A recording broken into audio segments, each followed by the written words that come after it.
Ladies and gentlemen, where are the dissidents when it comes to President Obama's administration or President Bush's administration? Where were they? Why were they silent? Why are all these people coming out of the woodwork, from Sally Yates, who refused to, this is in the beginning of Trump's administration, refused to abide by what she felt was an immoral request or command by President Trump, or extremely disturbing top Democrats alarmed over Vindman's testimony on Trump-Ukraine call. Lieutenant Colonel Alexander Vindman, the top Ukraine expert on the National Security Council, was set to testify in the July phone call between Trump and Ukrainian leader. Number one, nobody is frightened of Biden. His campaign is losing money. Trump knows that Clinton is running. Everyone does. Okay. So they always, whether it's the DNC emails that showed that Debbie Wasserman Schultz cheated Bernie Sanders, which is why she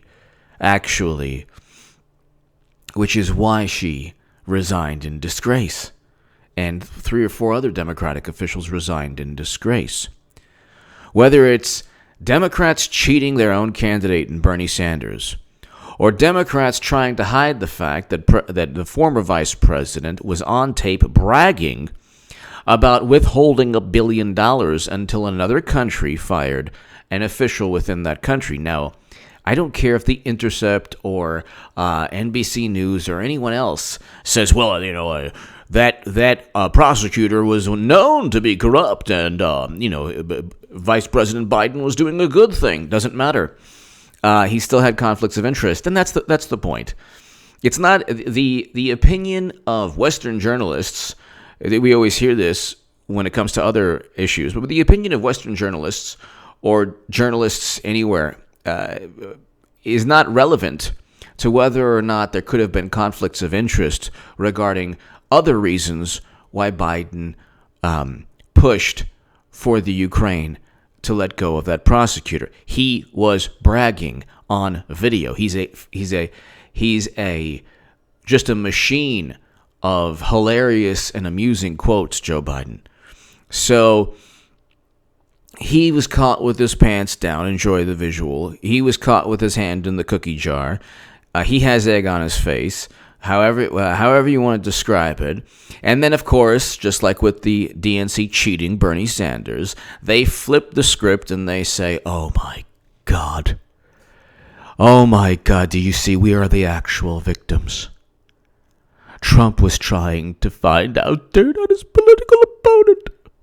Meanwhile, in 2017, Politico published an article documenting how Democrats were working with Ukrainian officials to find dirt on Manafort, to find dirt on the Trump campaign and President Trump.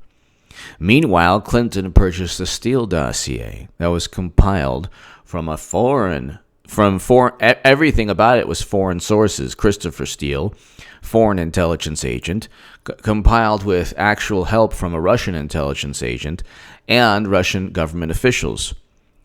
Clinton purchased that. Comey used that. That's why John Durham is dropping the hammer on all of them. I cite the legal statute. It's the statute, the U.S. Code. It's the statute I put in my Federalist article below in the pinned comment. Why Comey and McCabe should be charged, and I explain. The 371 statute, they defrauded the United States government, utilizing agencies as an extension of the Democratic Party. The other issue with this ridiculous, bogus impeachment inquiry, they're going to impeach Trump on nonsense, okay? You have to understand something. They view Trump to be something he's not. They've created a world, a myth. There's this mythology that is an extension of them. If you view Trump to be this authoritarian that worked with Russia and the embodiment of bigotry and everything bad, that's actually more a reflection of who you are than who Trump is. President Trump signed the First Step Act. President Trump is presiding over record low Black and Latino unemployment. If the reverse were true, if you refused to sign criminal justice reform legislation and there was record high black and Latino unemployment, of course people would say, well, that here's proof of his true intentions. When things are going well for the country and just everybody in general, and there's record low black and Latino unemployment, that's completely disregarded, as is the way Slate, even left-leaning publications, left-wing or whatever, left-leaning, progressive, whatever, they're like, oh, well, he's buddying up with Kim Jong-un. It's like, no, it's called détente. That's what foreign policy is supposed to be about. Instead of deposing authoritarian despots and then creating a power vacuum and chaos and havoc, and which leads to the most heinous atrocities and barbarism and never-ending conflict and military interventions after that, President Trump said, hey, you know what? I want to be the first president to step foot in North Korea. He was. So what he's done is actually, he's a good president, very good president. He's scaling back U.S. foreign policy, which is exactly why I'm going to vote for him in 2020, the biggest reason. But where were these dissidents? So if it's Lieutenant General Michael Flynn, oh my God, they revel, they rejoice in his in trying to hurt him in any way they can. They set him up and framed him. Okay, if it's and he will be not only exonerated, he should be pardoned tomorrow. And I wrote that in the Federalist. Michael Flynn should be pardoned. He had nothing to do with any nonsense and the Trump-Russia myth, which Mueller found nothing. The evidence was not only insufficient, there was no evidence. I love that they say, though, the evidence was insufficient to charge campaign finance violations or any kind of conspiratorial plot with Russia. Nobody was indicted for working with Russia. Nobody was indicted based on the Steele dossier. The whole thing was nonsense. But they say, it was insufficient, as if there was evidence there, but just not in a legal sense. And you know what?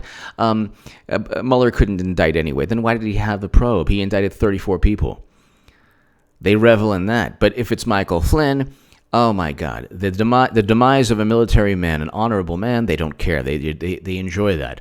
If it's Tulsi Gabbard, a veteran, a woman who served in the United States military in regions of conflict that Clinton and Bush got us into, then, oh, well, you know what? It's okay because she's a Russian operative. You know what? She might not be working with Russia, but she helps Russia's interests. Like, look, if you just do a little research, just a modicum of research, you'll realize that the Russians don't fear the Democratic Party. They never did. Democrats actually came into power with a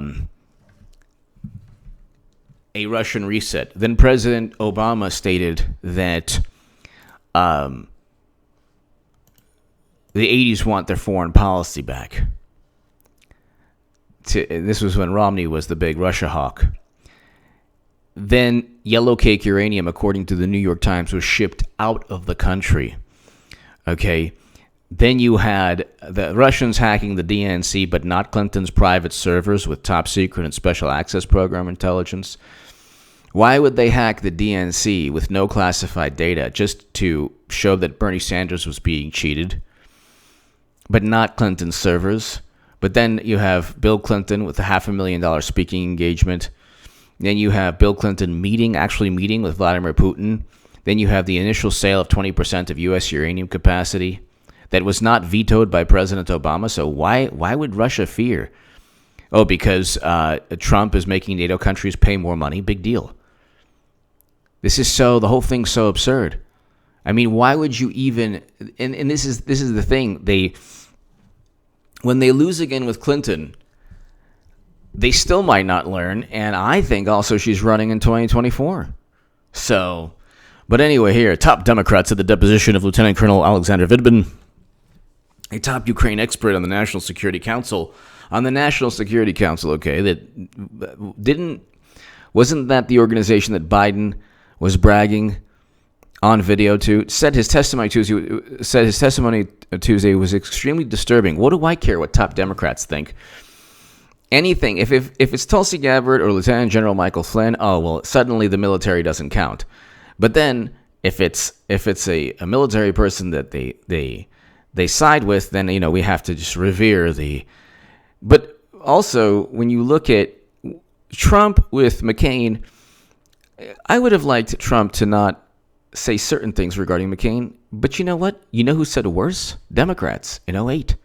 You can look up all the different journalists and blogs that got popular in 2008.